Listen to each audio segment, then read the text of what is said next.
Ladies and gentlemen, welcome to the Rogers Kakasungura YouTube channel. A big thank you for your continued support. If you're watching this, kindly make sure you click the subscribe button.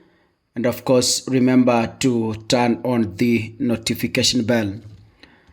What worries me the most in this country is a government that is at war with its young people.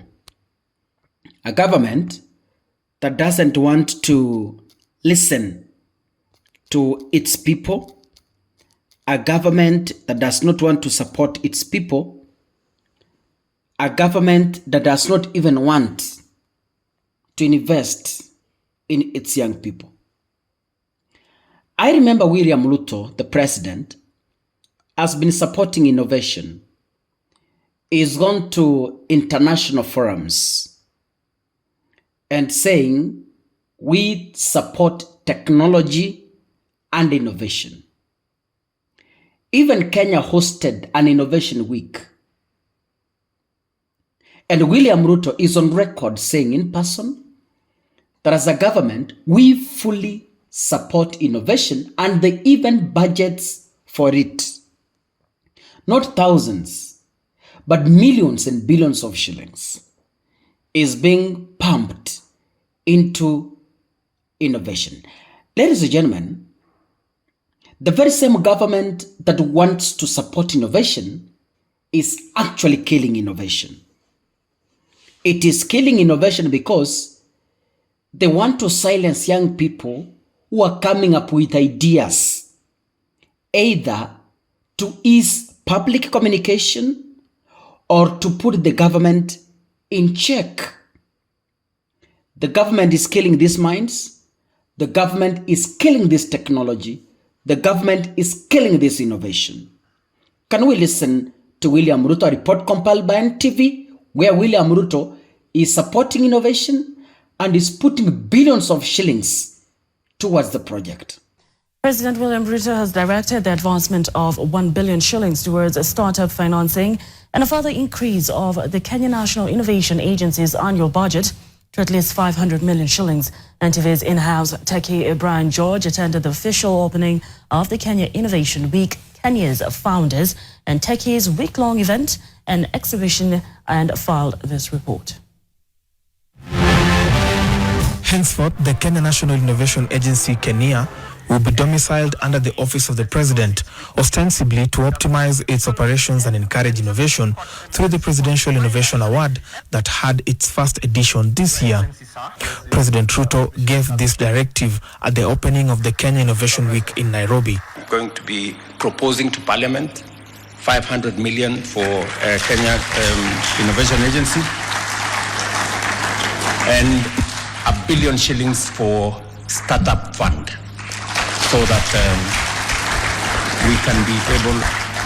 we can be able to provide the resources to de-risk some of the venture capital that is coming into Kenya, and we can then be able to move more. Kenya's tech and innovation scene has been at its best the last 1 year, with Kenyan startups attracting the largest funding in Africa at $437 million in venture capital funding, constituting either debt, equity and grants. I've just got a report that 3 Kenyan university students from Masinde Muliro who have participated and won awards in the Intercontinental High Technology Innovation Championships at St. Petersburg in Russia. And the awards they won are global awards. Kenya is a state corporation established under the Ministry of Education with a core mandate of developing and managing the national innovation system. Although President Ruto has pronounced himself on this new 1 billion shillings funding towards startups, it remains unclear whether or not it is a refinancing fund or a guarantee fund. Brian George, NTV, Nairobi. Ladies and gentlemen, a software developer, Rosin Jerry, an ICT guru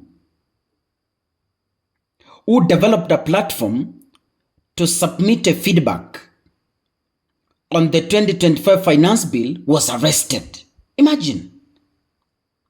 She just sat down and innovated a way of helping the public to give their views as per the constitution, because katiba ya Kenya inasema each and every Kenyan has a right and freedom of speech, public association, etc.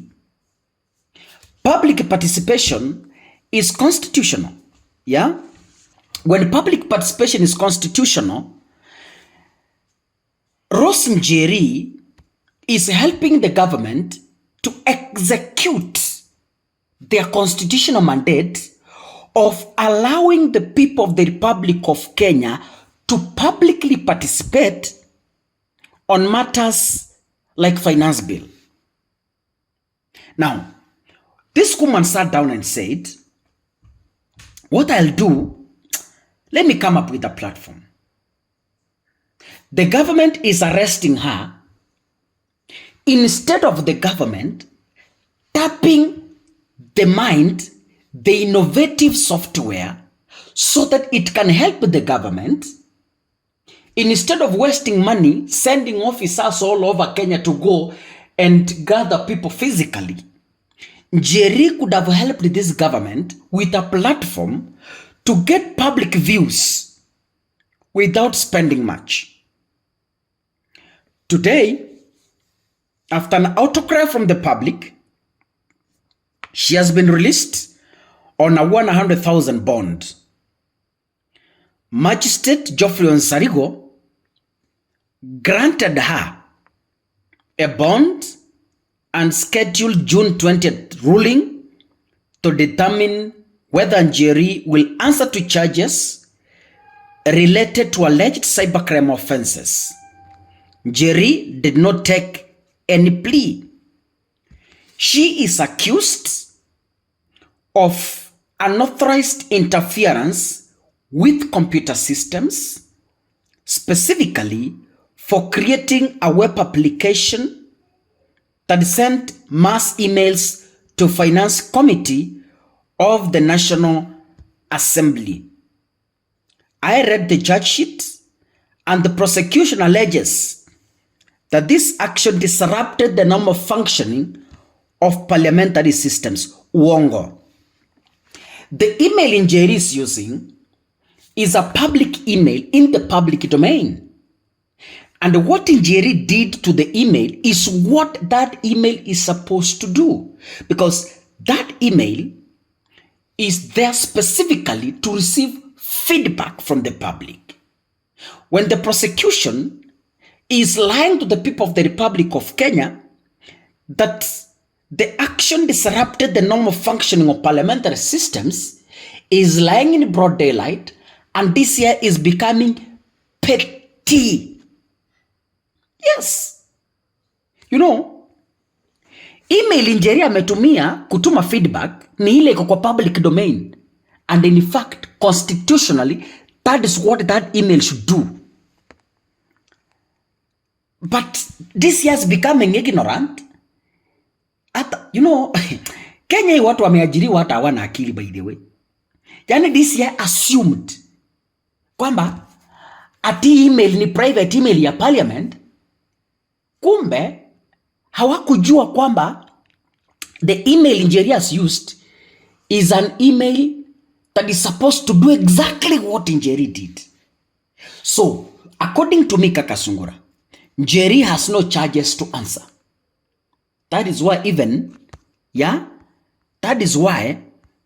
the magistrate has clearly said that they will come back on June 20th to determine whether Njeri will answer to the charges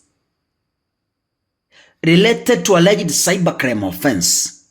And by the way, because the magistrate understood how ignorant DCI is, they did not allow Njeri to take a plea. So in court where I saw Maraga, Njeri did not take any plea because the actions from DCI is ignorant, petty, childish and should not be condoned going forward. Ladies and gentlemen, if you're watching this, I beseech you, kindly make sure you click the subscribe button, and of course, remember to turn on the notification bell. God bless you. See you in the next episode. Asanteni sana.